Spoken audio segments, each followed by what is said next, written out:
Guys, to another video. Today I'm gonna be doing Mr. Nightmare again, part 2, reacting to Christmas Eve horror story. And yeah, let's get right into it.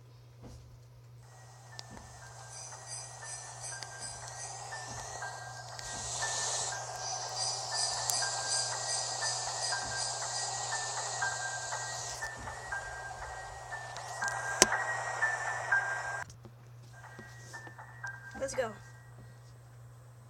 Last year on Christmas Eve, I was working late. I'm 23. I work in New York City and commute home every day on the train. Since I'm one of the younger ones in the office, I got stuck with one of the worst shifts, so I wasn't able to get home until 5 o'clock. My family had already left a whole hour earlier to go to my cousin's house, so I had to drive alone. After having a quick snack before the half-hour drive, I got back in my car and put my cousin's address into my phone.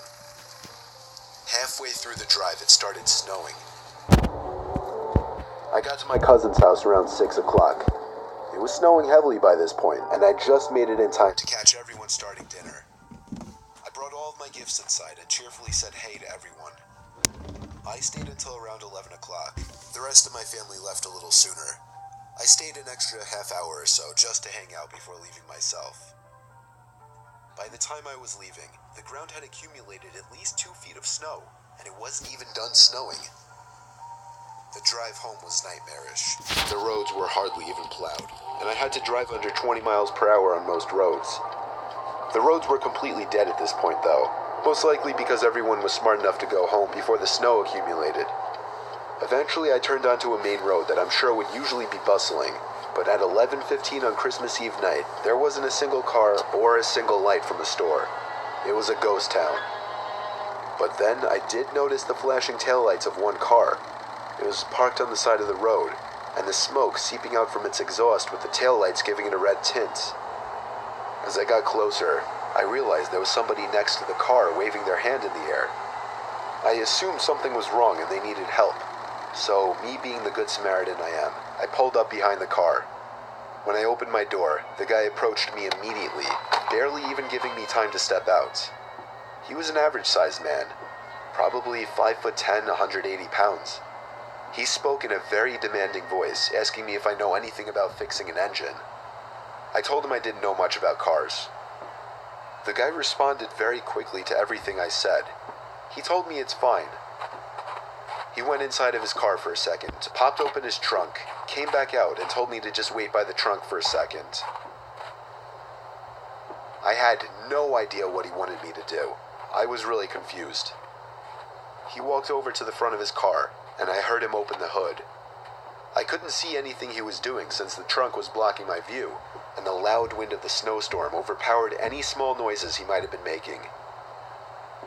I put my hand on the back of the car and leaned my body in anticipation, when suddenly I heard 3 or 4 quick and aggressive footsteps in the snow behind me before I was pushed into the trunk. The man tried to close the trunk on me, but I kicked my feet up in resistance and held it up. I was able to overpower him and kick the trunk open completely. As I took advantage of the few seconds I had to get out of the trunk, I took out my keys. He tried to grab me now, and I dug my house key right into his neck. He fell to his knees, and his scream echoed down the deserted street. I was in my car and halfway down the road before he could even get up from his knees.